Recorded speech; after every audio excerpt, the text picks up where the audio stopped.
women now, because most of the time women don't really have much of these advantages. I love the fact that there's an initiative for women. I want to encourage you to make sure that you go and apply honestly. Your life will not remain the same again.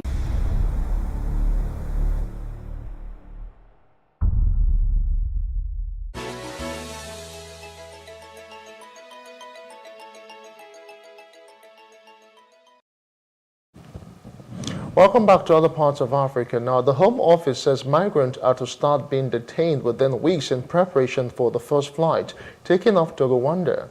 It comes after The Guardian reported people would start to be transferred to detention centers today. In response, the Home Office said the government was entering the final phase of operationalizing the policy. Glasgow-based human rights lawyer Amar Anwar said he had been told detention would begin today. He said he expected to see an explosion of the spirit of Kenmure Street across the UK in the coming days, a reference to protests on the street in Glasgow in 2021, where hundreds of people blocked an immigration van to prevent asylum seekers being removed. In outside Africa now, Hamas has published a video showing the first proof of life of 2 more hostages being held in Gaza in undated footage filmed under duress. Omri Miran says he has been held for 202 days, and Keith Siegel mentions this week's Passover holiday, indicating the clips were filmed recently. Both were captured when Hamas launched its deadly attacks on the 7th of October last year. Responding to the video, their families said they would keep fighting for the men's return. They also urged the Israeli government to secure a new hostage release deal. The new video comes as Hamas said it was studying Israel's latest proposal for a truce. The media report said mediator Egypt had sent a delegation to Israel to give fresh impetus to stalled negotiations. Now, such a deal that included an agreement to free the remaining hostages could stop Israel's planned ground assault in the southern city of Rafah, Israel's foreign minister said on Saturday. Well, let's talk business now. The federal government has revealed its intention to establish a $10 billion diaspora fund to encourage investment from overseas citizens.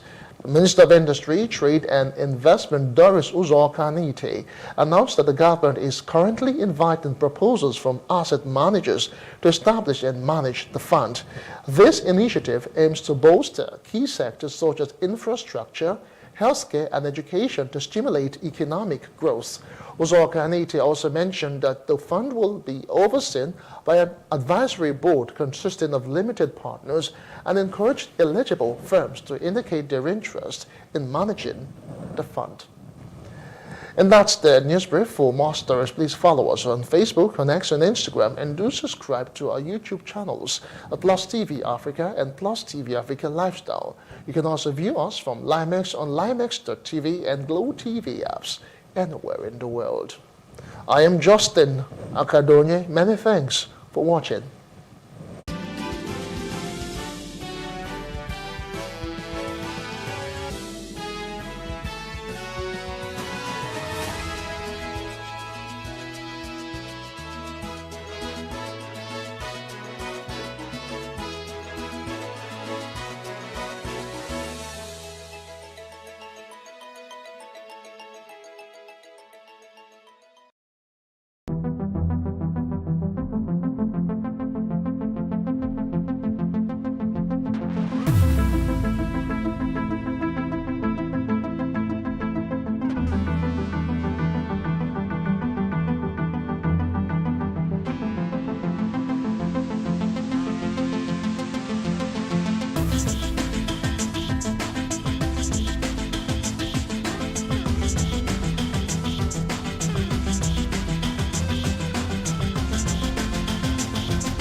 I will take you through this amazingness today.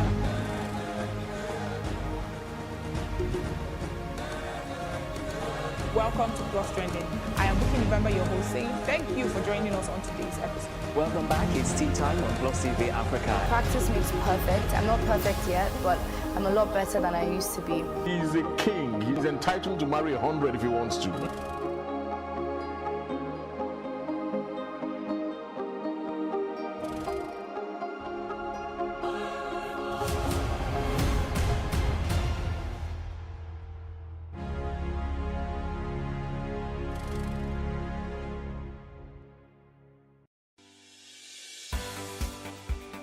Businesses in Africa can be very challenging. In Nigeria, it is particularly intimidating, and successful builders have learned how to navigate a hostile environment to unlock opportunities. But one major challenge businesses face is how to filter through the noise and identify where their ideal customers exist. Get insight and practical steps from industry players and captains of industries. Hear success stories to help you make informed decisions as you scale your business in Nigeria. Watch Business Insights at this time on Plus TV Africa.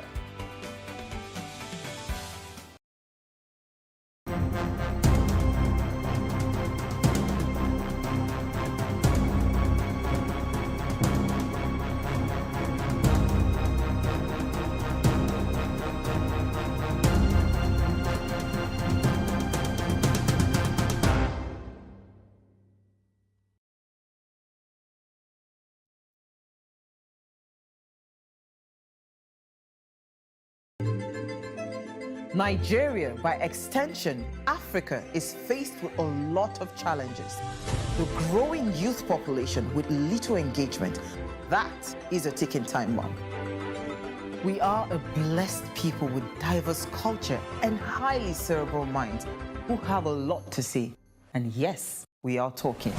It is important we drive the right conversation that informs, inspires, influences thoughts and action. If we say there's beauty in our diversity, then let us embrace our diverse culture. We must continue to courageously be the voice of transformation as we are the hope for the future. Yesterday's conversations shape today. What are you saying to shape your tomorrow? We know you have a lot to say, and we are here to hear you.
The federal government's recent clampdown on cryptocurrency, including targeting Binance, has caused many crypto professionals and investors to express their lack of trust in investigating or investing in West Africa.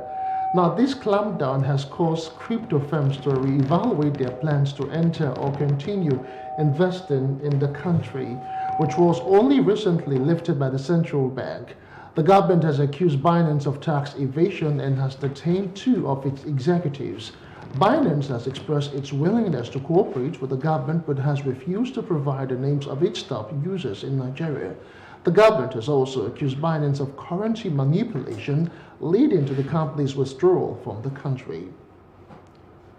On today's show, we'll be focusing on the situation of Binance in Nigeria and the requirement for crypto exchanges to be compliant. So stay with Plus TV Africa for business insights. I am Justin Akadonye.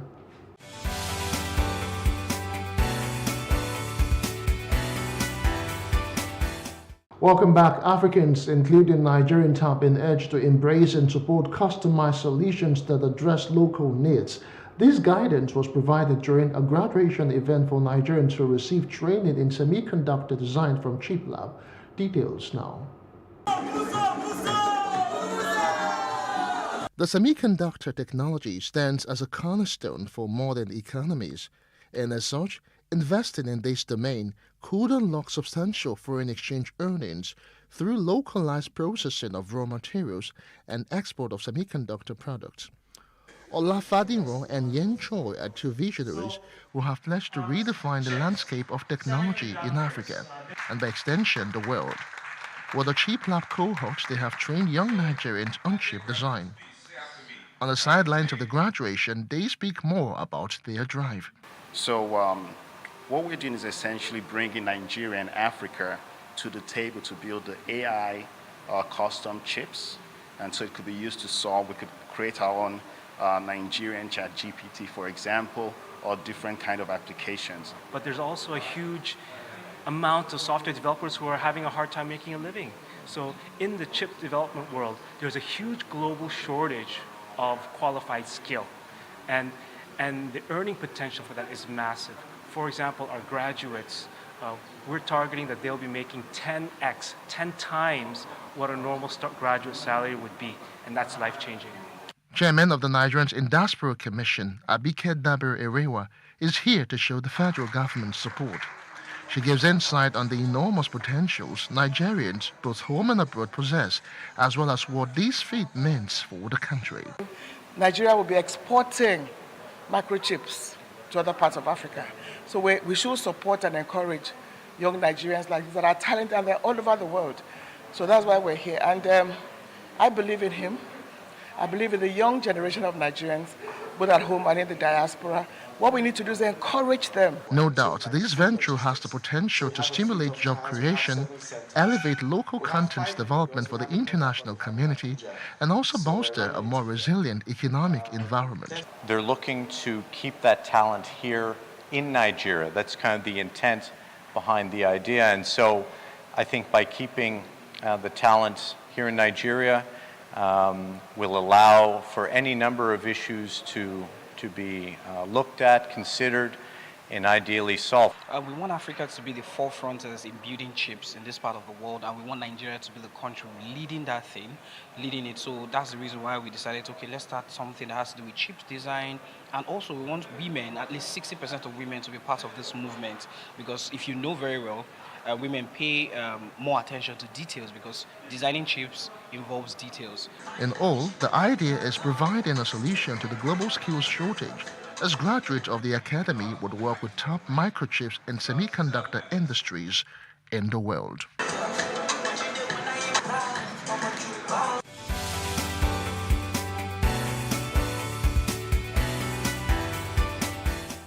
All right, welcome back from that quick break. Many Nigerians were taken aback when they found out that Binance, a popular crypto exchange, would be shutting down all operations in the country by March 8. Despite facing regulatory hurdles in the past, people were puzzled about why the top crypto exchange would leave the fast-growing market for Bitcoin usage.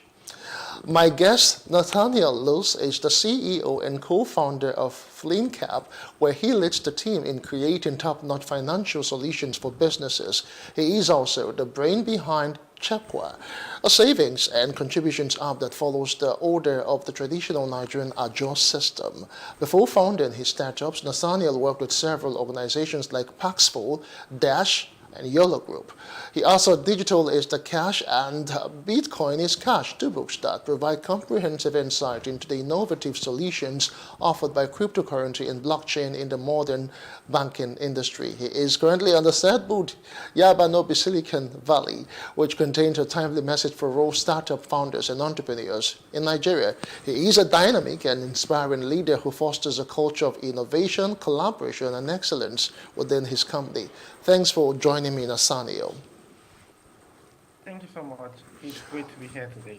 All right, let's see if we can actually quickly run through what we have for this morning. Now, while the Naira seems to have improved after the crackdown, crypto experts and investors say the entire episode has left a bitter taste in their mouths as regards investing in the country. What's the true picture? So, whenever there is a ban on things like this, it affects confidence, right? So, what the government has done is to use its veto powers to go hard against Binance. And that has actually negatively impacted the confidence of users, investors, and everything. So there was actually an issue between the government and Binance, right? So there are blames on both sides. But dialogue is also going to be the way out of whatever we find ourselves in.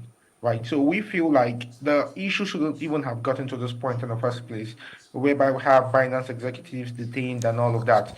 And this just points to the fact that the government is saying that there are several crypto exchanges in Nigeria. Nigeria is the fastest growing crypto market in the world, but these exchanges are not compliant to the Nigerian government. These exchanges are not relating with the Nigerian government. These exchanges do not have a relationship with the Nigerian government. So that's what the government is saying.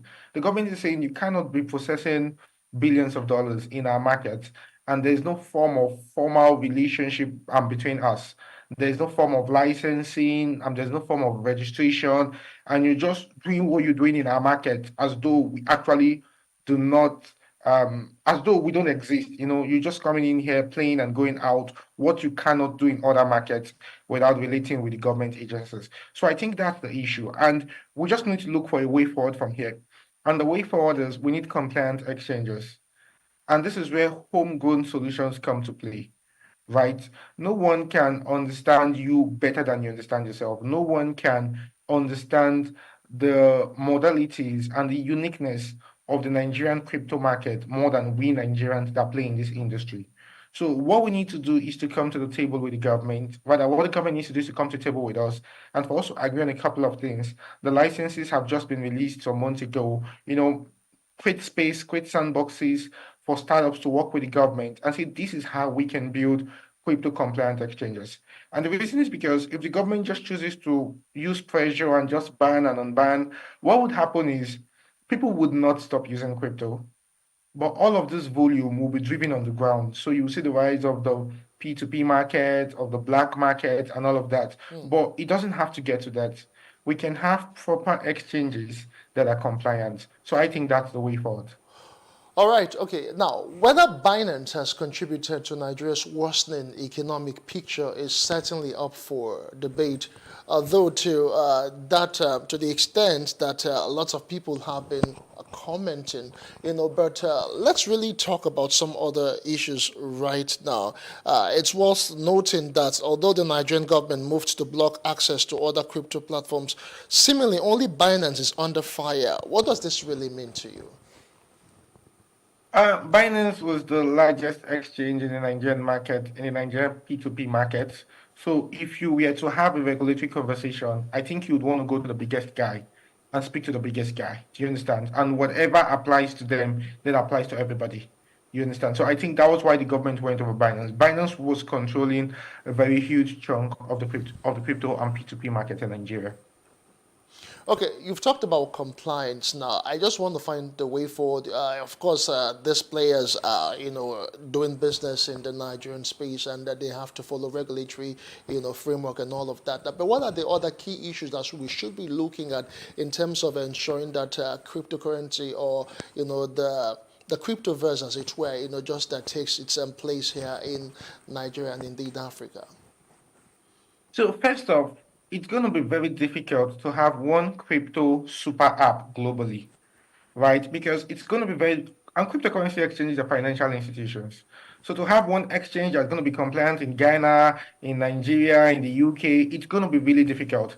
And this means that we need to see homegrown solutions in each case that cater for the needs of that region. You understand? Like the Nigerian government has its own fears and its own worries.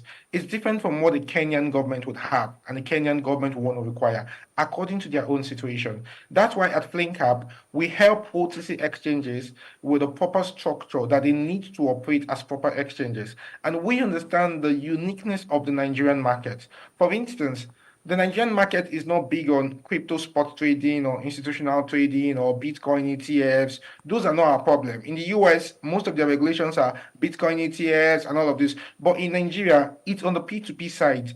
And the government is saying, if you're doing this amount of volume, we need to see this amount of KYC. We need to ensure that there is no terrorism financing happening here. We need to ensure that because of the volatile nature of the naira to dollar in the last few months, we need to ensure that people are not taking advantage of that to manipulate the rates, right? That's not a problem in Kenya, for instance. That's not a problem in Cameroon, but that's a major concern in Nigeria. So the way forward is we need to power local exchanges in each region. You understand? I do not see a future where we have one super exchange globally. Okay, let me butt in. Nathaniel, let me butt in now. When you say we need to empower more exchanges, are you saying that we need to start getting more homegrown exchanges from the country and people getting into exchanges? But how possible and how lucrative is that? As in, I'm thinking it's something that should be very capital intensive.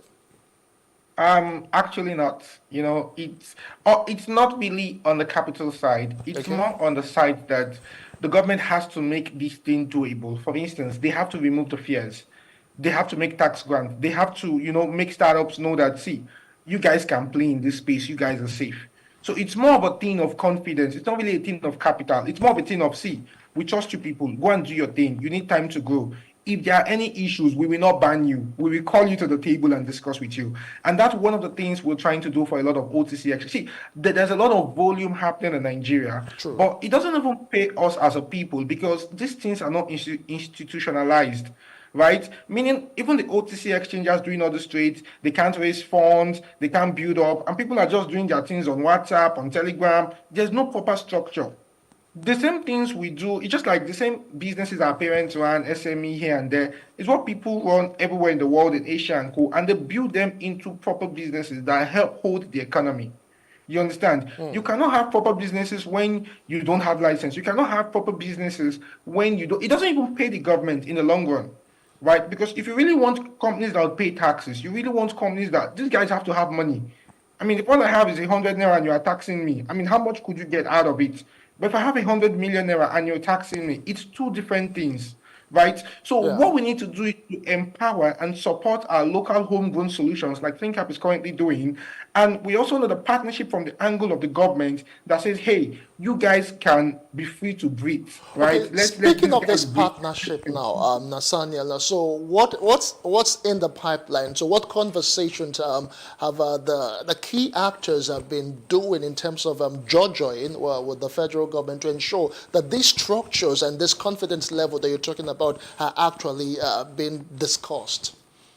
Yeah, so we've actually been having conversations with the government dating as early as 2017, 2016 on crypto in the space with the SEC, with NITA. The SEC licenses were just released some months ago, and a number of startups, including mine, ThinkCap, is planning on getting this license. But we also need to be sure that after this license, nobody will be banned. Because, I mean, the license requires a 1 billion naira bond, of which you take 75% of that. Just basically like your normal PSSP license, MFB license, and all those things. But we need to be sure that just like banks are a bit sure that, okay, if we do this, even if there's an issue, there are ways to resolve it. Do you understand? But people also need to be sure that, see, if we must raise this fund and commit this amount of money to getting this license, there will be no surprises tomorrow. I think that's the point we are in. It's not like we don't want to pay for the license, but we just want to be sure that there would be no surprises going forward. Okay, because of government policies and sometimes how they could be very, very erratic. I understand the part that you're talking about. But as we move on right now, let's talk about the future, really, of the cryptocurrency, the Bitcoins and all of that in Nigeria, because Nigerians are actually very, very involved with all of the regulations, with all of the actions and inactions. How do you see cryptocurrency, thriving in Nigeria, let's say, in the next 5 months? Because some people right now might not really be investing as much as it is because of what's going around the crypto generally globally. I would just say this is a chaotic situation, and chaos is a period of builders, right? So I see that would see more people building more solutions. The usage of crypto in Africa cannot go down because crypto is a lifeline for Africans, right? So for people in the West, in the Germany and co, I mean, it's just a luxury. That's why they talk ETFs and all that. We don't talk ETFs here because we don't have that luxury of time. I mean, if you're Nigerian, you can't send money through PayPal, right? You just grow up to realize that you've been cut out from the global financial system. So crypto is our way to connect back. So we don't even see crypto as, yeah, we invest in it, we trade it and all of that. But the first thing is that crypto gives us a leverage. It means I can wake up right now and make a payment to someone in India and receive a payment from China in 5 minutes. That's what crypto does for me. So crypto is more like my visa to the global economy, which is why whether you ban, you unban, you reban, people would still use it because it's solving a damn need, not a want. Okay, I get all of that, Nathaniel, but the question right now would be how far or when can we see a situation where Nigerians can actually, play in the crypto space and, of course, do all their transactions, even maybe make payments for local stuff on with crypto as it is now? Because in my head, I'm thinking crypto is dollar denominated, and some people have issues with that. Crypto is not really dollar denominated. It is fiat denominated. Okay. It just happens to be that dollar is the de facto currency of every country in the world. So if you want to import things, everybody's saying dollar. You want to do this dollar. So dollar has just become that central standard, which is why we actually use it. You can measure crypto in Naira. Crypto adoption is growing. We have the necessary investors. We have the necessary startups. All we just need in this part of the world, the only thing missing is confidence. The confidence, it's the same reason why Nigerian startups incorporate in Delaware, right? You are here, you are making Naira, but you are gathering it and paying hundreds and thousands of dollars every year. It's just the confidence. Even people that have not been to Delaware too are incorporating in Delaware. It's the confidence it gives you. So what our industry lacks is the confidence, and that confidence can only be created by the government. Okay. So as we round off from this particular discourse, let's talk about for investors right now. What would you say to them? Because over time we've talked about how you could actually just use a cryptocurrency as a hedge, for the future and all of that. But some people seemingly have some sort of disbelief in the crypto. You've talked about chaotic situations and all of that. But for people who would want to be investing in crypto, what should they be looking at? What should they be hopeful of? And just what exactly should be the main hope that you can give to them? So cryptocurrency is here for the long term. And just like every asset class, gold, the precious metals, the gold, the silver, oil, commodities, and all of that, real estate and all that, people tend to hedge on them and say, can I buy low and sell high? Right, so that's what everybody tends to do, and people also try to do that with crypto. And I mean that's fine. The market is the market, right? So for people who want to play the crypto market, just ensure that you're compliant. Just ensure that you're only dealing with people you know, because there are lots of KYC issues. So we've seen issues in which people receive fraudulent Naira due to a certain transaction. So just ensure that you're dealing with recognized exchanges. Ensure that you're dealing with compliant entities. And in my opinion, I think you're fine. Do your normal due diligence. If you want to make an investment, I don't offer financial advice. It's your cup of coffee if it goes north or it goes south. All right, Master, a very big thank you to you. I've been speaking with Nathaniel Loza. He is the CEO and co-founder of FlynnCap, and we have been looking at the Binance situation in the country, the need for compliance, and how we can actually make the crypto, work very well for us in Nigeria and indeed Africa. We must say a very big thank you to you, Nathaniel, for joining us on the show this morning. Thank you very much. It's my pleasure. Yes. And that's the size of the show for today. Many thanks for been there. My name is Justin Akadonia. I'll see you again next time. Bye for now.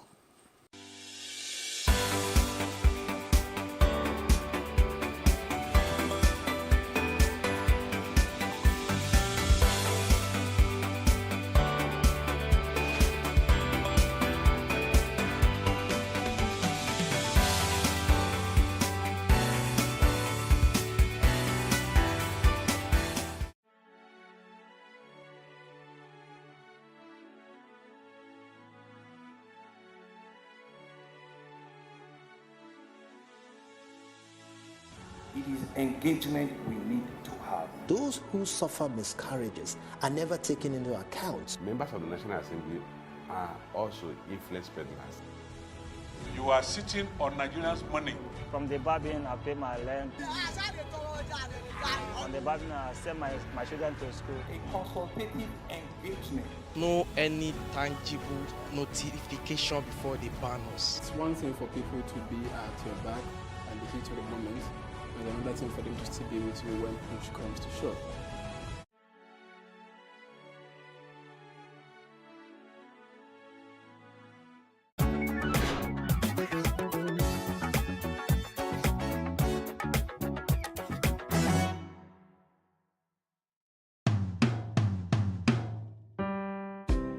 Our growing-up memories are often fragments, brief moments, or a canter, which together form the scrapbook of our life.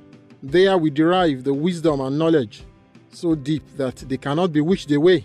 My name is Professor Deji Fashui, and here are my good old days reminiscences. Although I was born in Akure, Ondo State, my dad, Chief Gabriel Oluwadare Fashui, hailed from Ilogbo Ekiti, Ido-Osi, local government area of Ekiti State, and Mom, Florence Idowu Fashui ni Afolabi from Ado Ekiti.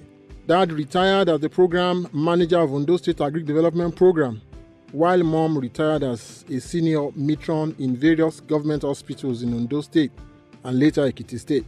As the second child of 6, growing up was beautiful as we were categorized among children of the elites in a completely egalitarian society where civil service was a leveler and devoid of the present commonplace of bribery and corruption. In those days, anyone living beyond his means was immediately ostracized and seen as a leper by the community. Only permanent secretaries could ride Mercedes and Volvo cars. The saving grace for a lot of public civil servants then was the Udoji Lajes. My mom was one of the beneficiaries. As a nurse, she was able to buy her first car, a Datsun 180K, sometimes in 1975. Prior to that period, the whole family had to make do with my father's Peugeot 504, and of course a manually driven car. Don't just start imagining how the whole family will cramp themselves up in that car for a family outing. Yet we were generally contented and there was dignity in labor. In those good old days, education was compulsory and largely free at primary school level for everyone in the southwestern part of Nigeria, including Akure where I grew up. There was no class discrimination or distinction in schooling as virtually all schools were government owned. I remember with nostalgia that my parents decided to allow us go to St. James's Primary School barefooted like other children, not because they couldn't afford the shoes, but because we must not be different from other pupils. I ended up becoming the senior prefect of the primary school, representing the school in various debates and quiz competitions frequently organized by government at the time. I left St. James's Primary School for the prestigious Christ School Ado Ekiti, where I had the greatest foundation and molding, like many other peers at that time. Those days in Christ School Ado Ekiti afforded us the opportunity of meeting colleagues from different ethnic groups in Nigeria, especially those from the eastern and midwestern part of Nigeria. We cultivated their cultures and found a blended midpoint of interaction devoid of animosities. We were simply members of the same family. Till date, most of us set mates as of that time still find it funny reliving our lives and times at Christ School. Still, no class segregation in spite of our individual achievements. Nobody cared if you are a High Court judge, captain of industry, governor, or a big name somewhere. Everybody goes by his first name, and your name is your name. God save those of us with bad aliases in those days. Mine shouldn't be called in public. Please don't come on this thread and spill it out. Oh, don't just come and spill it out. Exciting good old days. My undergraduate days at the University of Ibadan were also relished with nostalgia. Life was simply good and a lot tolerable. It was survival of the fittest, as nobody tells you when to wake up, eat breakfast, or go to class. It was my first total freedom from home, and I did not bungle the opportunity as some of our friends were christened NFA, no future ambition.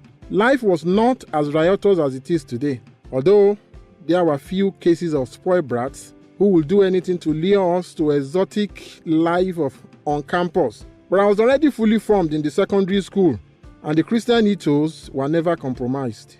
I must confess, we had our fair share of pranks in those days too. Dad and Mom, if you are listening, let me apologize in advance for this disclosure. I remember we would steal Dad's car key for some midnight parties without his knowledge, even while living under the same roof. We would push out the car outside the compound before starting the engine, travel occasionally with the car, arrive back home safely before the family morning prayers, wash the car, and we would pour a lot of cold water on the bonnet to cool the hot engine, to forestall suspicion of a hot engine, particularly from our FBI trained investigator mom, who was sure to spot any infraction. Anyway, it is what it is. Guys must be guys. In all of this, we did not lose sight of the lessons. We were taught and we imbibed the ideals of hard work, which we were told to be the prelude to a successful life. We were taught that nothing good comes cheap, and that there is no shortcut to success in life than hard work and commitment to your chosen career. Those lessons paid off and helped a great deal in my rise through the ranks to become a professor and the dean of the Faculty of Agricultural Sciences in Ekiti State University. I must not fail to mention that my journey in life took me at some point to the eastern part of Nigeria, where I had my youth service and my master's program. In those days, the East welcomed me with open arms. It gave me the best opportunity of appreciating the culture, mentalities, norms, and idiosyncrasies of others, and the need for a harmonious relationship. This taught me a lot of tolerance with the understanding of different cultural backgrounds. I was fully accepted into their fold. I had cordial and almost filial relationship with my supervisor, Professor F.C.O. Bioa, who took me as a son. And on a lighter note, I almost brought home an Igbo lady as a wife. Those were days when we saw each other as one, unlike today when the apparent divide is very disturbing. Talking about passion, my experience in the computer world woke up my latent talent in ICT, and this motivated me to later establish a computer outfit in Akure, Ondo State called Workman Computers. This company was an instant success, even though with a lot of rough takeoff. Workman is still flourishing under the management of my wife while I've taken to academics. Another big lesson in entrepreneurship. My worry is the continual slide in our social values with a concomitant depreciation in ethos of hard work and dignity in labor. Unfortunately, our new generation of youths have stood these ideals on their heads, believing that they can start life from the peak of life. The current situation and mindset of a sizable number of our youth stem from the growing decadence of our society and the lack of proper planning for the teeming youth by the successive governments in Nigeria. We seem to continuously mortgage our future by disregarding the spate of the conscienceless youths we breed today. Concerted effort must come from parents, opinion leaders, government, religious leaders, teachers, at all levels of education, and the youths to correct this cankerworm which makes us appear to be sitting on a keg of gunpowder. All hope is not lost. I am a believer in a Nigeria that will work. I hold on tightly to the tiny but strong rope of hope that with a will to make the difference, we can change the narrative.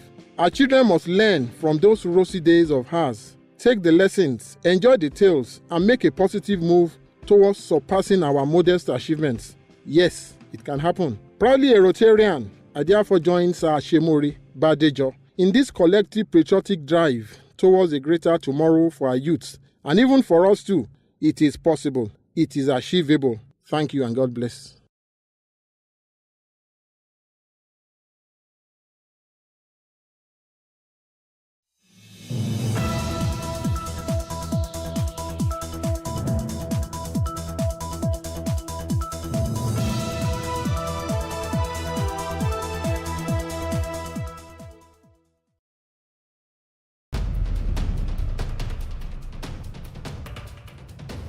It's the unthinkable.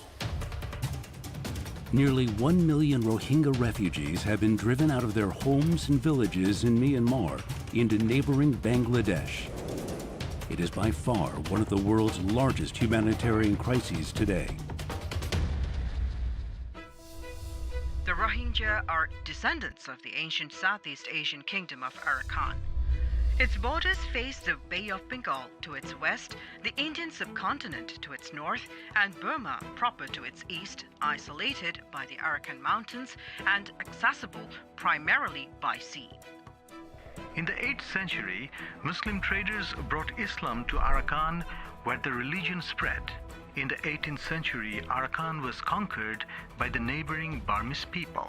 Until recently, the descendants of the Arakan, now known as the Rohingya, lived isolated from the majority Buddhist population in what is now called the Rakhine state of Myanmar. But Myanmar denied Rohingya the right to citizenship, their basic rights to study, work, or access to health services were severely restricted. Beginning in 2012, Western leaders started to take notice. In Rakhine State, we see the danger of continued tensions there. Then, in August 2017, tensions between the Rohingya and the Burmese boiled over. Rohingya rebels attacked Myanmar security forces. The military quickly counterattacked. The violence against civilians has forced more than 500,000 people to flee for their lives. Hundreds have been killed. At least 200 villages have been burned to the ground. The word is genocide. We must shine a spotlight on these accounts of ethnic cleansing. This is the story behind the catastrophic humanitarian crisis affecting Southeast Asia and the story of the people trying to help the Rohingya.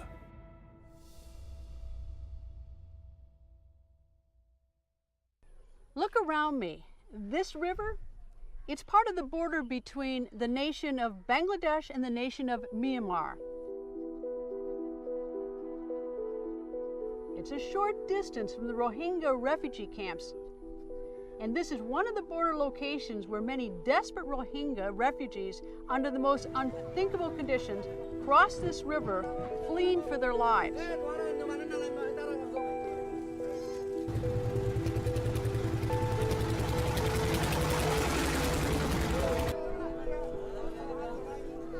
There are about 1 million Rohingyas here in Bangladesh. They're living in very tough conditions with very uncertain futures. Not every Rohingya was able to escape to Bangladesh. Many, numbers unknown, were murdered, slaughtered.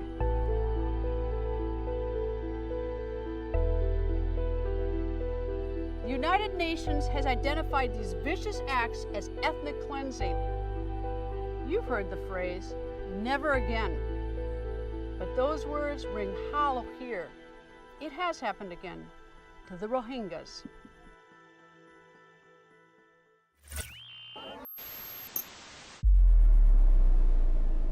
They came, one of the groups, to our village and then came to our markets, and they looted all of the expensive things, and then they set fire.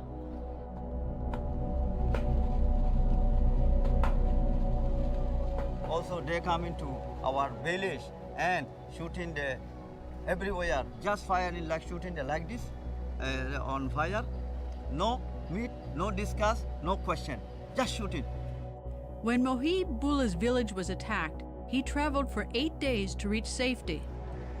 I have heard that that there was killings, shootings. Yes. Killings with machete. Yeah. Rapes of women. Yes. Do you know anybody who was killed by machete, shot, or raped? Yeah, a lot of people we know. When they burned in our villages and the market, that time I saw with my own eyes. Did you see anyone killed with your own eyes? Yes. One of my villagers also killed on the way. Running and got shot? Yeah. Kasim was a school teacher in his home village where he can trace his family history back at least 4 generations. My family is also one of the brothers who were killed by the Burmese government. So you're taking care of your brother's child, and sister-in-law, your brother's wife? Yes. How do you deal with this? I love him very much. No, I am taking care of him. He is my daughter's child. do you think that the Myanmar military did this? The government trying the whole country to be Buddhist. So this is a religious dispute. Religious. It is the religious thing. They're trying to be Buddhist country. All will be Buddhist. I heard several stories like this, claiming that the attacks were religiously motivated, Buddhist on Muslim, and calculated to drive out the Rohingya. No government confirms that story, but the Rohingya here believe it.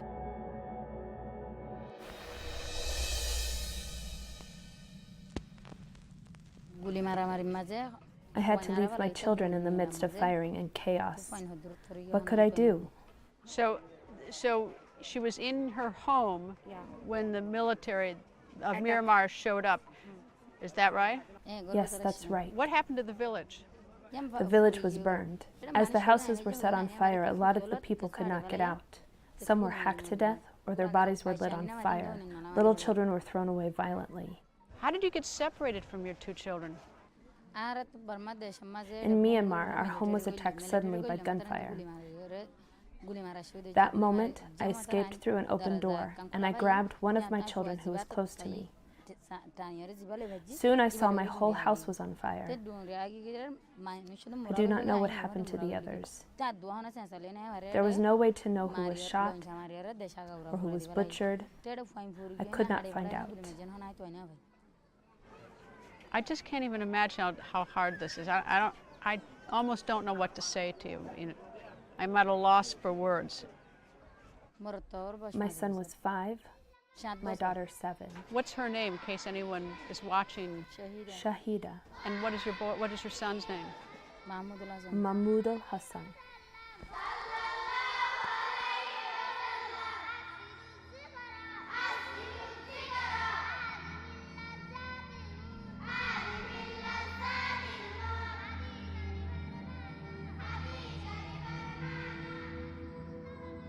So for now, the new home for the Rohingya is in neighboring Bangladesh, the Kutupalong refugee camp.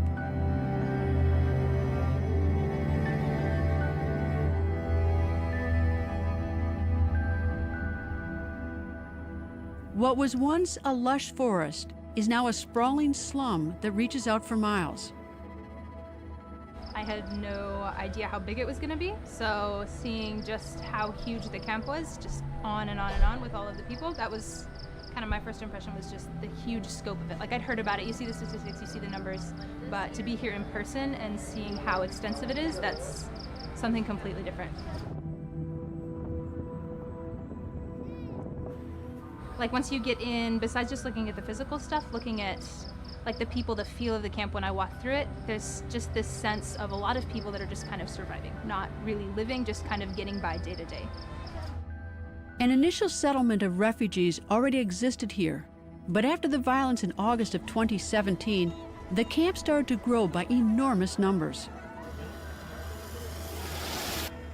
When they arrived, the Rohingya had no homes, no shelters, no source of heat for cooking, but what the land held was trees. And one by one, they were cut down. The trees that held the hillsides became campfires and shelters that now stretch to the horizon. Kaylin Briggs is an American who has worked in 5 countries in the last 5 years. She is now with World Vision, a relief agency which is active here. She has seen the growth. When we had this massive population influx last August, we had to expand the area where those people were living. So what we're in now is called the expansion camp. So it's basically a much larger camp that's built sort of around the original. Of emergencies, that idleness is one of the biggest threats. When people have too much time, when they don't have the opportunity to work or do things, that's when we start seeing risks go up in camps. Kids are kids, and they try to keep busy.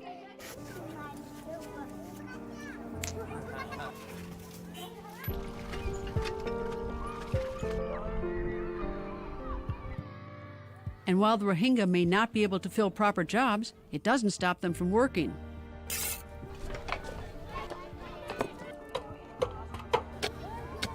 You do find some computers in use here and there, but I'm told that their usage also requires permission from authorities in the camps. So no work, no schooling, no movement, not much of a life.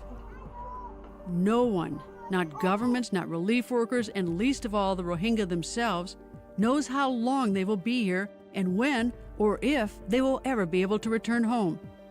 And there's more. Another pressing, potentially disastrous enemy has come to the Rohingya.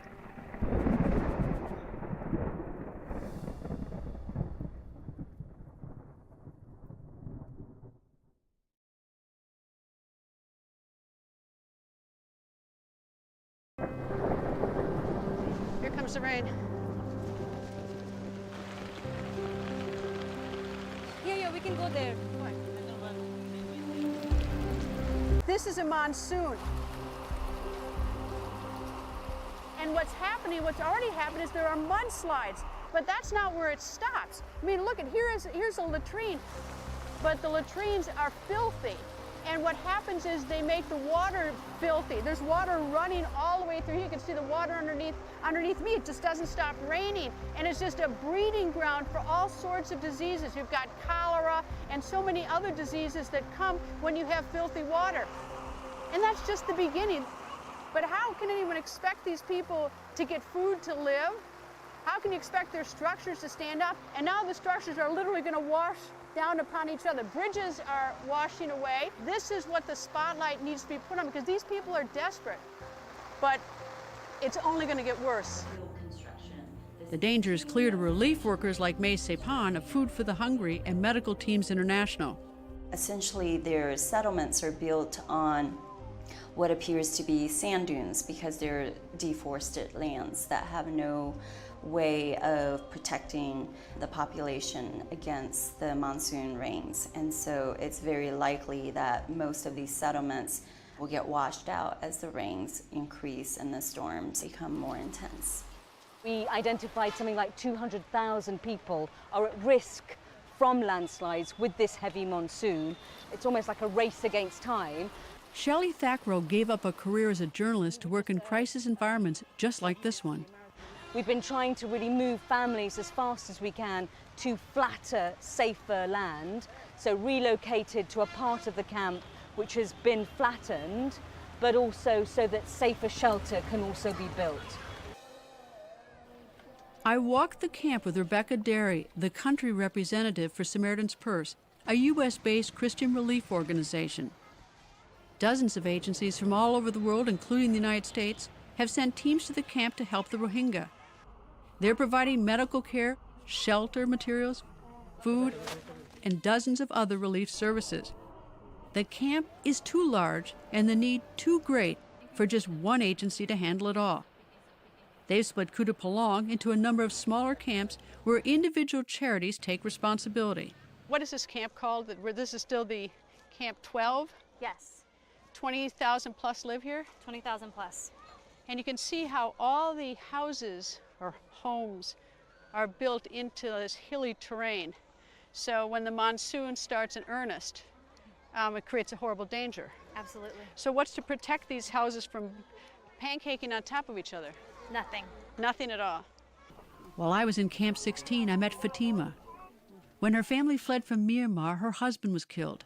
Her son lives in the camps, but is so traumatized that I'm told he just roams around aimlessly. She was helped by CARE. When we first reached Bangladesh, we took shelter at the bank of a river, but there was land erosion. Then some representatives from CARE told us that there were some new shelters being built further inland. They advised us and then helped us move here. But for every person like Fatima, there are dozens of others needing immediate help. The needs come flooding in every day, every hour, every minute. Every single moment, the crisis builds. This is interesting. Here comes an ambulance. Before I was talking about how dangerous it is, how do you get cars in to help people? This is an ambulance. Hello, sir. It's very dangerous up there. You might want to drive slow. I can go? I don't know if you can go or not. They say that, but I don't know. You'll be the first to go through, and it's pretty narrow. Why don't you get out of the car and go look at it? I have a patient already. You have a patient in there? Do you have a patient in there? Yeah. And I have a patient. Where are you trying to get the patient to? To the hospital right there. We're up on the hill. See, this is what the danger is. This is an ambulance. And when I say something new happens every 5 minutes, before I was talking about how the road washed down, how dangerous it was. Now we've got a patient in an ambulance trying to get to the hospital up there. And this road is supposedly repaired, but even my own weight, I can push the soil down. Wait till the rain comes. I don't know what happens when heavy vehicles go through. Every time you turn around, there's another bigger crisis. And you wonder, how much more can these people endure? How much more? And it just doesn't stop. For the refugees, it's a perfect storm. Persecution, mudslides, idleness, disease. While there is much that is good that is being done here, this camp has also become a target for those who would come to prey on the Rohingya.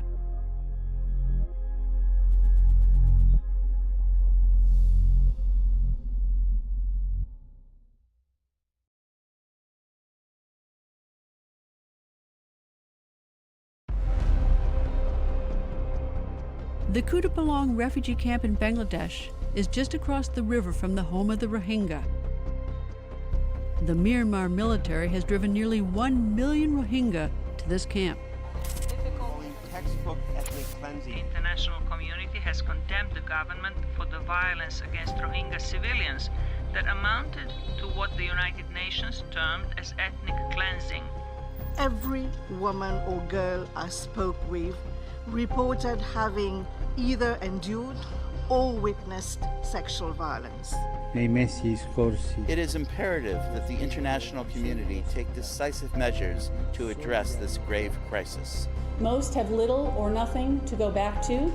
Their homes and villages have been destroyed. We are struggling. We need resources fast. It's a humanitarian crisis, only made worse by the monsoon rains.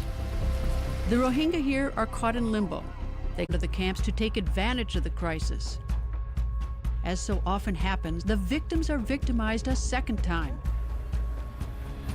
Most vulnerable are women and young girls who are targeted by traffickers to be lured or taken and used for forced labor or sex.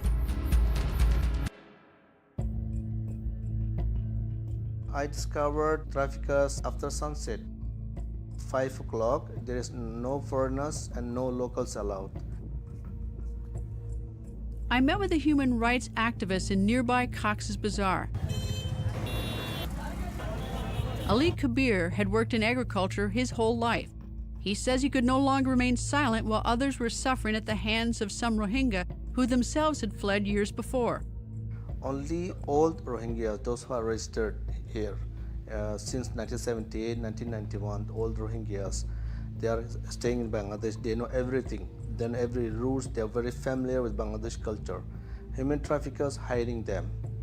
And they go inside the camp and talk with the families, convince them that they were going to provide a good job, better future, better life abroad, and better opportunity. Who have been here in Bangladesh for a number of years. Yes, they are become a broker of the big trafficking network. How do they get the women out of the camps? Because the Bangladesh government won't let the Rohingyas leave the camps. I mean, the Rohingyas who came over from Myanmar in the last year and a half can't leave the camps. So how do the brokers get them out of the camps? Well, ma'am, I tell you, here in Bangladesh have no system in checkpost. In checkpost, they check only Bangladesh NID card, national ID card, and human traffickers obtain fake national ID card. He also showed me pictures of the women he says were victims. So she's Rohingya. Yes. From the refugee camp, and they were going to sell her or bring her out of the country. Yes. What was she getting paid? Do you know? And what was the offer? Offer was providing her in a beauty parlor job abroad, Malaysia, Thailand, and providing her, in a job in a factory. Did you ever speak to her parents or her family? Yeah, I speak to her parents. They was very in shock after they learned a real story, real thing. So they thought it was a legitimate deal that she was going overseas for this career? Yes. Did any of them get emotional? They just requested me not to tell this thing to the other people because her future will be dark. Future in terms of getting a husband or future employment? Not husband. Husband, really? And, husband, and the community will not let them live in peace. So it's a very much a cultural thing as well, isn't Yeah, it? the people who are going to insult them, they will not get a well respect, and they will not get sitting with the other relatives. They're going to hate her. They will look at her in a very, in a bad eyes. Are Rohingya families protesting about this or complaining? Or are they saying anything if a member of their family, goes off into some sex trade?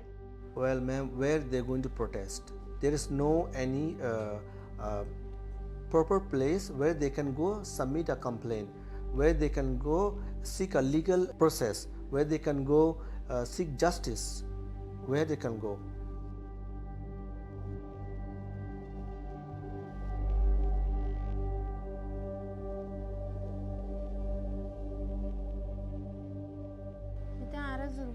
I was in a forced marriage for 8 months.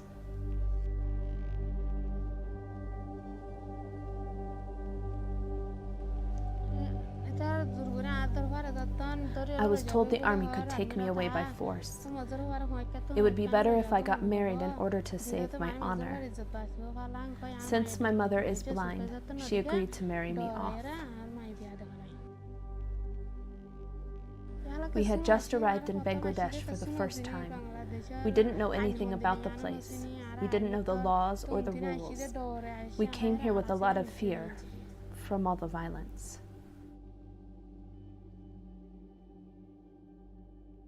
They are very helpless, hopeless.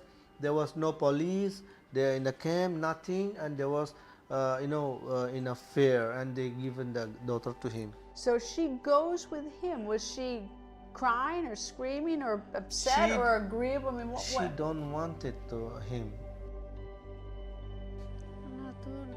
I was so fearful. I'm just a teenager. But they grabbed my neck and I was so scared. That's why I was crying a lot. I was so upset. My mom said God has not given permission. But those people said it was God's will to get married to that man. My mom turned to me and told me to just accept my fate. And where he can go ask protection. And the parents say, I'm sorry, we are helpless. He is going to kill us and we have to give my daughter to him. This man came and took her, and I guess took her, is that for sex? Marry her. Or this would be wife number 3. Yeah, marry her. Later, when the first wife pressuring him, he let her. So he let her go? Let her go. This Rohingya girl have no value. No value? No value. Because she's Rohingya? Yes. 0. 0. And there's something else the Rohingya here don't talk about. When the Burmese military attacked, they didn't just kill and set houses on fire. They raped. And the victims of those rapes are here now. They face a terrible stain that their own culture puts on them and on their newborns. We're seeing a lot of women that are coming in right about now that have voiced to us that the babies are a result of rape. Sarah Rawlings is a nurse from Seattle, Washington. She both treats and counsels the victims. The challenges she faces are heartbreaking. It's a really hard one. We've seen some pretty dire things happen as a result of unwanted pregnancies. Are the women having babies in their homes? Yeah. Many of the women are having babies in their homes. I'd say the majority are having babies in their homes and are not coming in here. Just the other week, one of our community health workers found a baby that had been left in a latrine, was still alive, but covered in feces. They've been actually trying to track down and find the woman But since the baby has been taken into another organization and they're feeding the baby and trying to offer support and find community members that can help raise the child. So they expect this child to survive. That was They found do. in the feces Yep. of the latrine. I believe the child right now is at a Doctors Without Borders hospital. Is that an unusual situation? Are you finding other situations where women are trying to either terminate their pregnancies or having difficult births, or are you finding more of that? We're seeing more and more, and we've had several, probably 20 plus women that I've spoken with since I've been here that have told me they want to terminate their pregnancy and that they don't want the child and that the child is a result of rape.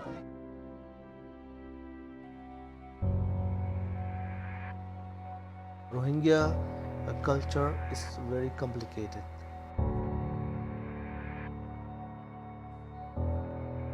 Even the rape victims, those who have been raped by Myanmar military, you know what they say?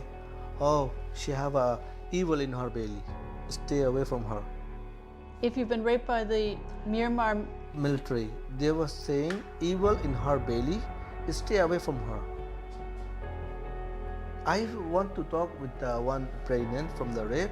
Other Rohingyas advising me, sir, please don't talk to her. She have an evil in her belly. What happens after the baby's born?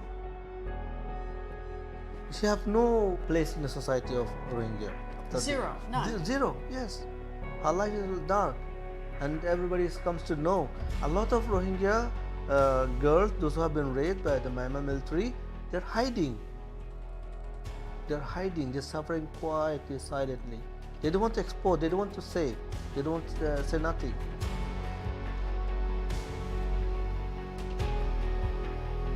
So what do we do? What can we do? What's next for the 1 million people who seem to want little more than to go home?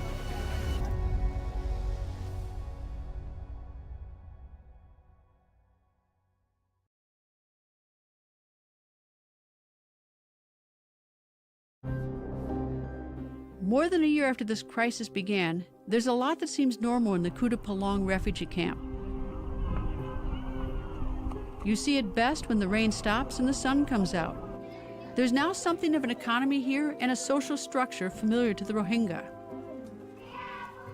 Because communication with the outside is so difficult, when news comes in, it spreads like wildfire from person to person. It's not always 100% accurate, but it's a way for the Rohingya to believe they are not being forgotten. The one nation that is focused on the Rohingya is the host country, Bangladesh. But even though the country is devoting resources and energy, it seems clear Bangladesh does not want the Rohingya to remain. In fact, the Bangladesh government only reluctantly calls them Rohingya, preferring the term forcibly displaced Myanmar nationals. That's a reminder that this is all temporary. Myanmar says it will welcome back the refugees, but in refugee camps, not their villages. And even if that occurs, the government of Aung San Suu Kyi says they will still be denied citizenship and officially remain stateless under the Myanmar Constitution. They will still be stigmatized. People here doubt that without international intervention, they will ever see their home villages again. When you talk to people in the camp, they say they want to go home. They are absolutely clear about that, but they will tell you, we want to go home when it's safe to do so and when we are able to access our rights in Myanmar. And so far, we haven't seen much progress, and they tell us that they haven't seen much progress in seeing conditions improve for them. And so I think that's, from our point of view, where we really do need to see governments like the US stepping up, not just the financial assistance, but also the diplomatic engagement to try to come up with a solution to this crisis that enables people to eventually be able to return to their homes in a safe and voluntary way. If there's any sort of silver lining in this cloud, is that you really are inspired by the people who are here, who are really trying to help so many who are in desperate need. But this is a task that, frankly, no matter how much people want to help, there's not enough. So we feed more than 850,000 people a month. It costs more than $20 million a month to feed families. So that's urgent. It's still important that we don't forget this community. It's still important that we support this community and that we make sure that women and children and those who are most vulnerable get the life-saving food that they need. And so for many of the groups that are here, there's just not enough funding to meet the needs that we have. We've got a lot of skin infections, skin disease, a lot of dehydration, diarrheal diseases. We've had a huge kind of mumps outbreak, and then diphtheria. Diphtheria is on the tail end coming down, but really malnutrition, then also a lot of kind of obstetrical needs. Americans are generous, people are generous all over the world, so tell me, what do you need? What do we need? Yeah, oh my goodness. What do you need? Do you need, like, if here's your chance. Is there something what would you like? What do you need here?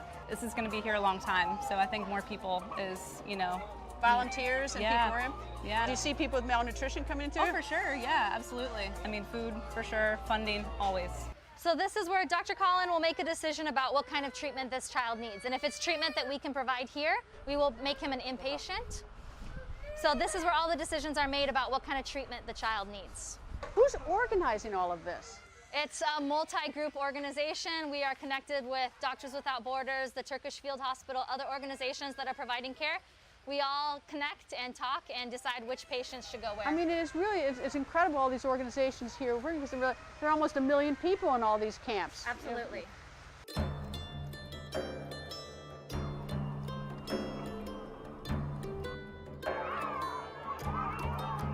We've hiked into the inner part of the refugee camp, at least this particular one, through all the mud up and down the hill. It's very slippery, and the reason we've come to this home is that one of the children in this home was treated at Samaritan's Purse, treated for diphtheria, and they thought the child was not going to make it. But this is one of those good stories. So this child came in very sick with diphtheria. He was having respiratory distress. We had to work several hours with him to get the antitoxin into him. So he was really struggling to breathe, and we really thought we were going to lose him for a few moments there. Actually, for a while, we thought we'd lose him. How old is he? He is 2.5. Did you have to intubate him? We did intubate him. Which is, you put something in his mouth, it goes down his throat, and then you use like a bladder because you don't have enough. We're not here in the United States in some hospital. You've explained this to me, is that it's a field hospital, is that you have to keep pumping. How long did someone have to keep pumping it? Hours. Hours and hours to help him breathe. Yes. And you saved him. We did. What a great story. Oh, he's got the boots And on. here he is. Oh, he's got his boots on. Oh, he's not happy though. Oh dear. Oh no. Oh dear. And there he goes. It's daunting some days, but I think we're making progress. Things like providing education to adolescents, providing livelihoods opportunities, providing skills training, and just things to occupy people's time is something that's really important. If we can get that recognition that this will be a longer-term crisis, and we can get permission to start implementing some of those types of activities like the formal education, that we can help to sort of counterbalance some of the idleness that comes with displacement. In the area known as Camp 13, I met a boy whose name we've changed because of concerns for his safety if he returns home. Hamid has been drawing about his life. He has seen and gone through things a child should never have to experience. He did this artwork? he did this. Did all by himself. It says my worlds, but can you explain it? These are the places where I lived. So what's this? This house was burned to the ground. And that's his house. Yes, this was my home. What's the hand for? I saw a hand that had been cut off of someone, and there was blood. So this represents a hand that he saw where? In the ground, just on the ground? People were slaughtered, and there were dead bodies on the ground. So now there's a line. Why did he draw a line down the middle? This is his new life? One side is for my life in Myanmar, the other side is for my life in Bangladesh. What's this? That's the boat we used to cross the border. Who are these, like, people? The teachers are teaching the children. And this? Thank you. That is an owl. Oh, it's an owl? What's the noise the owl makes? No? All right, well, I'm not going to do it for you. Tell him I hope that he continues to do his art. How do you say thank you? Shukriya. What is it? Shukriya. Shukriya. He laughed. I'm not very good at Shukriya. Is that like what? Like not so good? Oh well, I tried, right? Shukriya. I tried.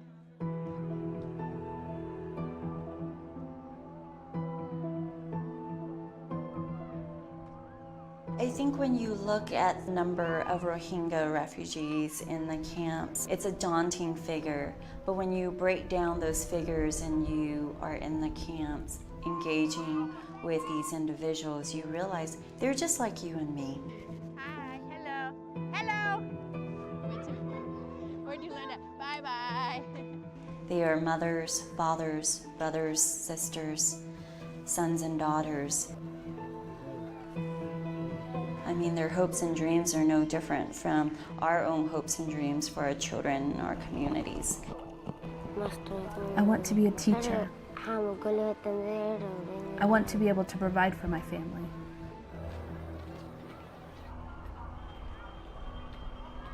It's quite heartbreaking to be here and see the catastrophe that could happen to these people and knowing that much of the world doesn't care or doesn't know about it.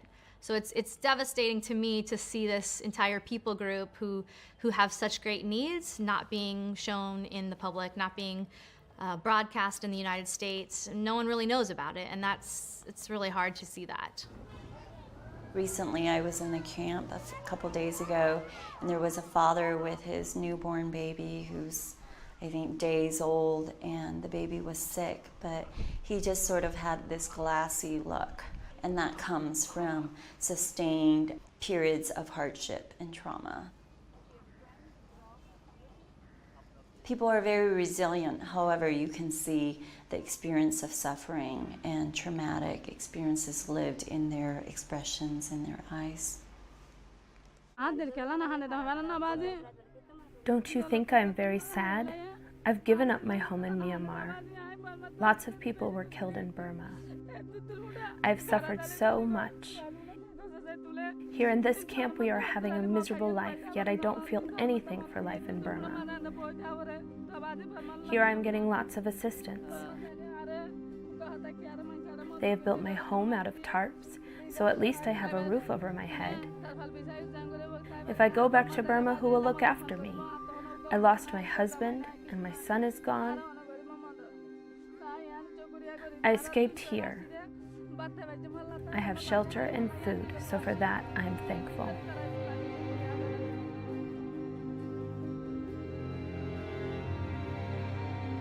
I think we're at the stage now where we need to be collectively recognizing that this is not a short-term crisis.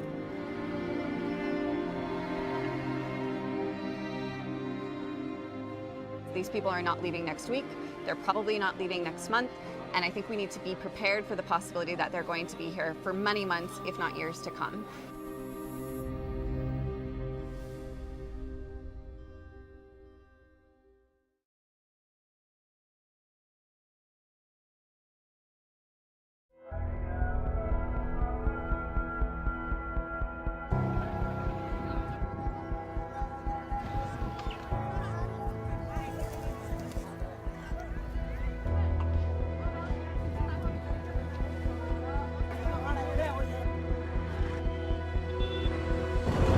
Here in the camps, the days drag by. More than 1 year after they were attacked and run out of their villages, the Rohingya remain in Bangladesh. Citizens and governments are now working together on their behalf, but what will happen to them? And they are not alone. More than 60 million people around the world are counted as refugees or involuntary migrants. All have their own stories of hardships, secrets, and great need.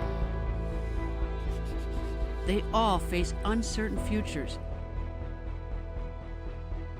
But no matter where they are, they all look ahead with hope.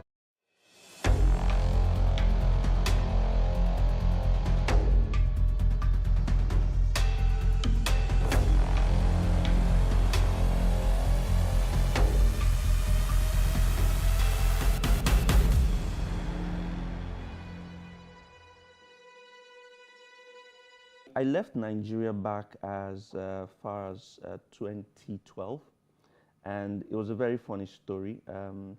As you can see from my social media pages, my best food is amala. So I worked after work. I'm a medical doctor, full-time doctor. After work, I went to this famous place in Oshogbo where they have amala, just next to my hospital. So while I was there, I sat down with the food, and then I saw this newspaper advert saying doctors needed urgently in Saudi Arabia. So I abandoned my plate of amala. The rewards were just amazing, and I couldn't believe my eyes. You know, free accommodation, free flights. I was earning, you know, I was going to earn like times 20, you know, of what I earned at the time, in dollars as well. So I packed my bags, went home, packed my bags off to Lagos. I was at Ikeja for the interview. Like immediately? Immediately, I left the amala, went home, packed my bags, and off I went to Lagos. The next day I went for the interview, did the interview. There were loads and loads of people there. Did the interview and got picked, and I was on my way to Saudi Arabia. So from Nigeria, I worked in Saudi Arabia for 2 years, and then I walked around the Middle East, Dubai, Oman, Bahrain, and from there, while I was working, I was writing my exams to work in the UK and the Republic of Ireland. So from there, I got a lecturing position in the UK, and then I was able to pass my exams within that time. So I got my licenses to be able to practice in Europe. So at the moment, I can practice in Europe, I can practice in New Zealand, I can practice in the Middle East, and of course in Nigeria as well. So my journey hasn't been straightforward. My journey has been from Nigeria, scattered around the Middle East, and then Europe. The first culture shock I faced was I landed on a Thursday and obviously Friday, but it didn't click that Friday was a day to be respected in the Middle East, in the Muslim society. So I got up, was looking for food. I got out of my house, and after walking for like 5 minutes, it still didn't click that I was the only one in the environment, okay? So after walking about, say, 500 meters, I suddenly saw a car just drove in front of me and blocked me, and then I saw all these guys in beards just came, and of course I didn't. So the guy just came and said, "What are you doing out here? It's Friday. You're supposed to be praying." I'm like, I paused, and then he says, "Okay, are you a Muslim or a Christian?" "Yeah, are you a Muslim or a Christian?" I swear I didn't know whether to say Muslim or Christian because I didn't know what was going to happen. If you say Christian and they start flogging you, if you say Muslim, why are you not in the mosque? So I paused, and the guy said, "Bring out your Ikama." I showed him my Ikama, which is like a resident permit. That shows your religion, so it shows it shows I'm a Christian. And then he said, "Where are you coming from?" I said, "I just got into Saudi yesterday. I don't know what's going on." Then he said, "Well, today's Friday, Jumat. You have to be praying. If you're not praying, you respect it. Stay in your house between this period." So I said, "Okay." He said, "Everywhere is closed. You can't even get food." So I said, "I'm sorry. I will walk back right now." And then another one that was amazing, even though I was a doctor, I couldn't speak to female patients. So if a man comes in with a woman and the woman is the one with the problem, you cannot talk face to face to her. You cannot ask her. You have to ask the husband, say, "Okay, why have you brought this woman here?" And then the husband would. So my first experience, I spoke to this woman who had a breast lump, and I was talking. The husband was just looking at me. So when I finished, he was answering me, and when I finished, the guy just lost it. "How can you be talking to my wife?" I was like, I'm not toasting your wife, guy. You know, calm down. So the medical director had to give me an education, you know, yeah. So we were able to just placate the guy at that time. So that was one culture shock for me as well. I've traveled a lot of countries. I've seen 50 different countries now. I would say that in Europe, okay, so some very interesting ones. When I got to Europe, I was in my house, just sitting on my own, and friends said, "Come on, there's this birthday party happening, let's go and eat." I said, "Birthday party? Oh yeah, let's go now, where's the venue?" So I went to the venue, we ate, we ordered, ate everything, finished. birthday party. At the end of the day, the celebrant came and said, "This is the bill." And in my head, I'm thinking, bill for what? I should pay that you invite. I was in my house. I was in my house. You invited me. I came to eat. Now I have to pay the bill. So that was one. The second one was, of course, driving. In Nigeria, you're on the left side, but in the UK, you're on the right side. So that was another culture shock for me in Europe. Okay. It's important to state that I always talk about the way to live legally within the legal bounds without violating any international laws, which is opposed to what people do, most people do. And if you notice very well, people live, you know, it's upward movement. You're living from poorer countries to rich countries. And interestingly, it's not as if the people who leave their countries illegally, generally speaking now, are not the poorest of the poorest when you put the standard of their country into context. They're not the poorest of the poorest. But because they're looking for better opportunities, they're looking for a place where they will get, you know, larger finances, a better standard of living, education, good access to health. That's why they're leaving. So they don't care how they do it, so long as the promises, you know, they've been given good promises, then they just take that pathway. I always use my social media handles on Instagram, on YouTube, Waka Waka Doctor, to tell people of the legal ways. And the reason why people most times don't want to follow this pathway is because I would say it's inherent laziness, because you have to do the work. You know, this illegal pathway, they're possibly going to say, pay this amount of money, we will just move you across the border. But they don't consider the consequences that come with it. This way that I preach involves a lot of, you know, work. You have to do a lot of work. So it means that you have to do research, you have to make applications, you have to pay little amount of fees, and then get the end result. So if you're not open to working, I give tips, I point you towards the right direction, but if you're not open to working, then it becomes a difficult task for you. So the easiest way is to keep educating ourselves. We keep educating these people and passing the information across. And I mean, this is one thing I'm doing now, and it's one thing I've been doing for the last 18 months, using Instagram, Twitter, YouTube to pass the information across. If someone comes to you to say, okay, I'm going to take you to Europe, you're a cake baker, I'm going to get you scholarship, there are documents you want to see. There are documents you want to see. You have your original passport. Have you submitted a statement of motivation or a letter of intent? Do you have a visa? Have you submitted documents to help you get an original visa? Do you have a work permit? Have you seen an original work permit? Have you called your employers over there to confirm that I have a real job and I'm coming to resume? So that again brings me to my first point, that people are mentally lazy. They don't want to do the work. Because when someone gives you documents and say, oh, this is your document, we're going abroad, you should say, give it to me. Let me confirm if it's real. Let me confirm if it's original. If it's a work permit, I'm going to call my employers to see if this job is real. If it's a school admission, I'm going to ring up the school to find out if it's real.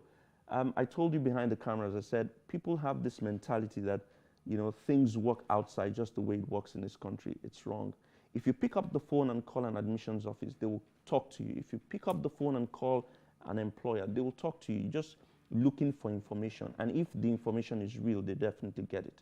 So, like I said, the first way to help with spread of information and help curb this is spread of information, educating people. And that's what I've been doing for the last 18 months using my social media platforms. Nothing good comes extremely easy, okay? You have to be patient. I tweet sometimes, I say that, I say, when you travel abroad, your life changes, you know, your skin becomes fresh, your smile is different, okay? There's peace of mind, you know, things come to you easily. You can actually actualize your dreams. You can live out your dreams right in front of you because there's a system that supports that. So my advice is when you go abroad, be patient, keep working hard, don't stop, don't relax, you know, have a vision, write it down, allow your eyes see that vision, you know, call home. If you miss home, like I'm home now because I missed Amala, I missed all those things, so I came home. So yeah, that's my advice. Keep working, keep your head down. Of course, keep your connections back home so that you can always come back to them. This is a huge subject. It's a huge subject, and it's not something I can share in 1-2 minutes. So I'm going to say that the first thing you want to do is open an Instagram account if you don't have an Instagram account, and look for me, Waka Waka Doctor, because I give tips. Now, there are job boards across Europe, across Asia. You cannot streamline your choices and say that, oh, I just want to be in Canada, I just want to go to the US, I just want to go to the UK. There are 195 different countries in the world, so you have to say that I'm open to any one of them. And most of these countries have job boards, okay? Websites, different websites where you can submit your applications. You go through rigorous interviews, you submit documents. If you then succeed, they are able to process your work permits and employ you. Now, some people will say, oh, I've tried the UK, it didn't work out, so they give up. But there are different countries in the world. There's Turkey, there's Lithuania, there's Kazakhstan. I know teachers that I've spoken to, in fact, 6, 7 of them in the last 4, 5 months who have left Nigeria to Kazakhstan, right? They teach English. They earn at least $1,800 in Kazakhstan, which is much more than what they will earn in Nigeria. So there are 195 countries. I post them, I mean, almost every day on my Instagram channel. So you can watch and see some of these job boards and apply for jobs. Some basic truths and facts is not every doctor can leave the country. So even if doctors are leaving, more doctors would graduate and you still have doctors around. But doctors are leaving in their large numbers every day. So the future of medicine in Nigeria is very bleak, because you have the extremely intelligent doctors leaving, going abroad, because the system abroad is extremely encouraging. The system abroad gives you opportunities to become greater than what you can ever think or imagine. People keep writing their exams, people keep going for interviews because the system allows it. So the advice straight up I'll give to the Nigerian government is, first and foremost, create a platform that encourages us as doctors.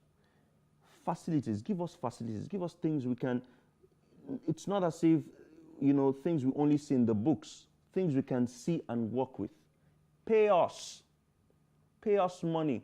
I worked in Osun State. My salary in 2011 was 90,000 naira. I was doing 2 jobs and I couldn't earn 120,000 naira, 2 jobs. When I went to Saudi Arabia, salary was $5,000. Look at the discrepancy, it's too huge. And they were owing us 6 months. You owe someone 6 months. How can, I was seeing 200 patients in a day. 200 patients. How, I mean, the first 10 patients I see would get the best out of me. The other ones, the truth, it's just the truth. The other ones would be people, that's it. It doesn't work that way. Create a good culture, a good environment for doctors to work. Pay them properly. You know, give them, you know, standard remuneration that they can compare with their friends and colleagues abroad and say, okay, yes, we you know, it's commensurate to the work we do. Nigerian government really has to improve. The future of Nigerian doctors, sadly enough, is abroad, and countries are asking for them. Like the PLAB exam is an incredibly easy exam to just write and pass. So people are writing it and moving. You know, so if Nigeria cannot improve these parts, payments, facilities, you know, then it's a poor tale. I would end on this note to say that this is a popular theme that I've always passed across, to say that travel is not necessary of money, but of courage. And the reason is because it takes courage to decide to leave a place you've been for many years and go to a place that's brand new. You're going to be leaving your friends. You're going to be leaving your family. You're going to be leaving your job. You're going to be in search of ways to make money, search of better career. So it's often very difficult. The first step is the most difficult one, the most daunting one, saying, I want to move. It's very difficult. But I would always encourage you to take that step. When you start, you will get to the end. Don't wait, start now. It's another year, it's 2022. My aim is to get at least 2,000 people abroad. So if we can do that, we've succeeded. Okay? There are better opportunities out there. If you're attaining this level right now in Nigeria, if you go abroad, you'll be times 20. That's it. So start now, make the move. If you're in town, if you catch me in any of the cities abroad, you can holler at me and I'll be there. Traveling abroad, migrating abroad is not age specific. You know, age is not a limitation. Even if you're in your 50s, you're in late 50s, you can still go abroad. I always talk about academics because academics seems to be the easiest path. But even if it's true career, like I've said earlier, you can go search for these job boards that will give you employment. Again, experience counts. I'll give you an example. Places like Australia are in need of people with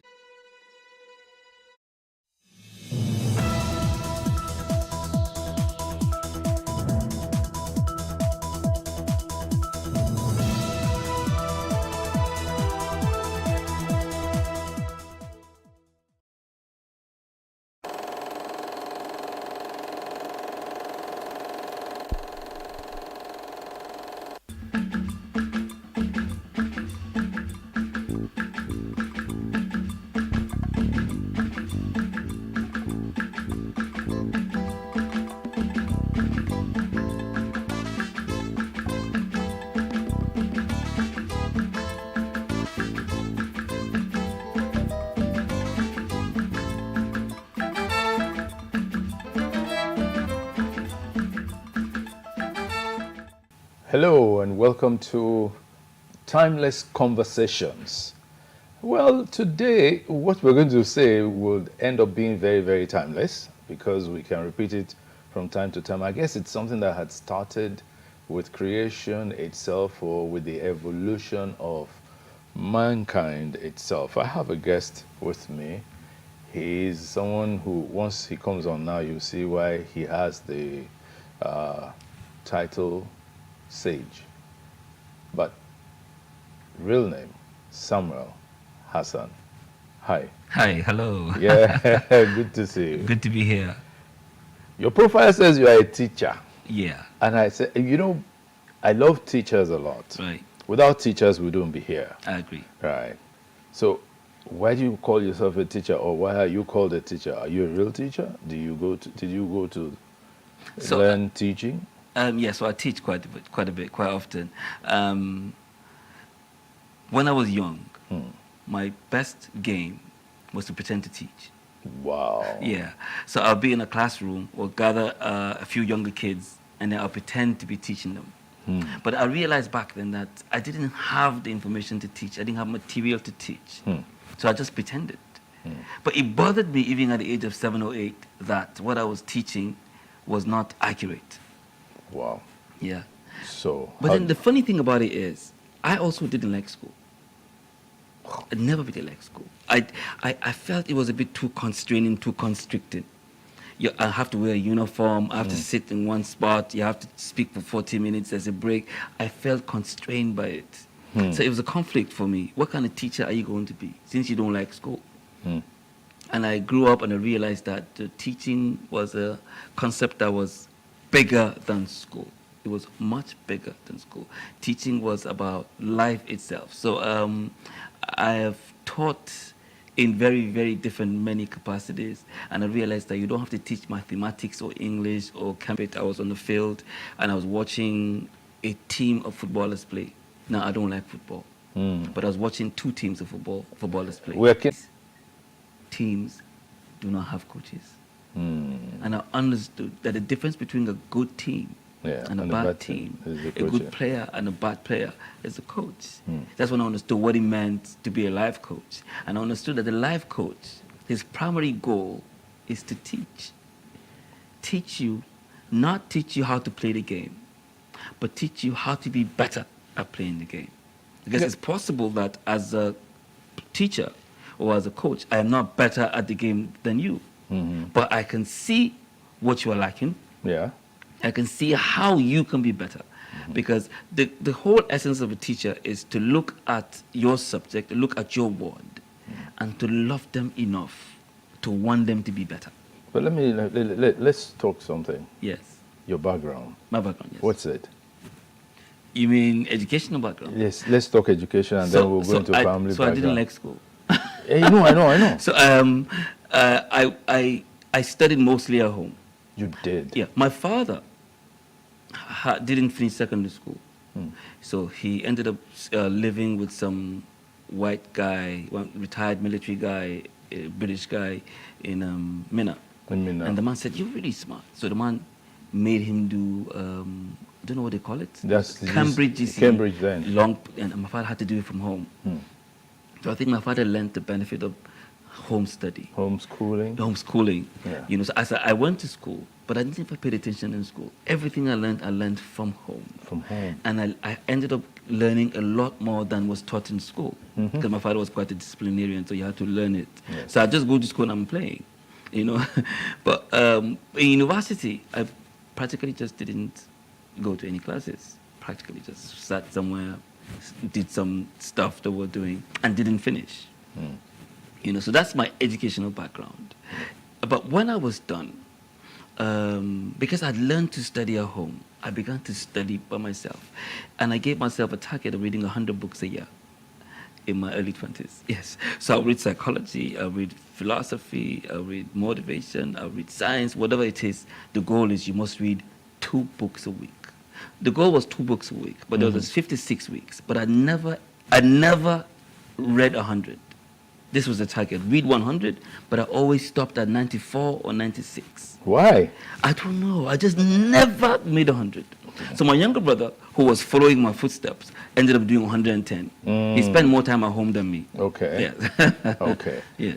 But how are you able to hold your own without what would be called conventional education? So I did go to the school, but Yeah, I know. didn't really pay attention. So as far as I'm concerned, I didn't really do it. So you see, I'm from the north. This is going to sound really bad. You know, I think we have a different system of education, a different system of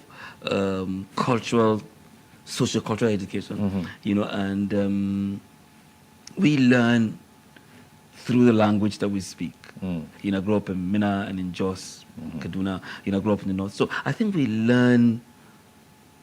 Our system is a bit different from the Western here, the Western system here, where you know everybody must have a master's degree and a PhD. You know, it's really pertinent for you guys here to have a master's degree and a PhD. You know, and for me over there, what was really important is you must know. So I chose an informal structure of education. Yes. I needed to just know. I wanted to understand philosophy. I wanted to understand psychology. I wanted to see what was quantum physics. I just wanted to know this thing. Yeah, quantum physics. Yes, I thoroughly was interested in quantum physics, but that came much later because when we were growing up, physics was not that. There was no quantum physics. Yes. There was physics, but when I grew up, I began to see quantum physics in my 20s, and my interest kind of shifted. So the whole goal is, what are you going to understand? You need to understand life. I needed to understand, you know, astronomy, astrology, not so well. Just understand how the whole world affects you, which is what quantum physics was for me. But you know, I said let's go into your background because you already started speaking. Of coaching from, I don't know if it's Socrates or Plato, who was a teacher. But besides gathering knowledge and putting knowledge together in books and teaching knowledge, there was a way that Plato or Socrates, I'm not sure which one of them, because one was a student of the other, but one of them was coaching his students. This is what he did. What the job of a life coach, I see it in their action. Anytime a student asks him a question, he answers back with a question. So his job is not to teach you. So that's the difference between a life coach and a teacher. His job is not to teach you. His job is to make you think. Reason it out. Make you fun. Because the belief is that all knowledge is resident in all of us. That's powerful. Yeah. So the job of a life coach, if you were going to be a writer, my job as your coach is not to teach you to write. It's to make you, help you discover the tools that will help you bring out your writing skills. That, to me, is the primary job of a life coach. And because we're saying life coach, we're trying to help people navigate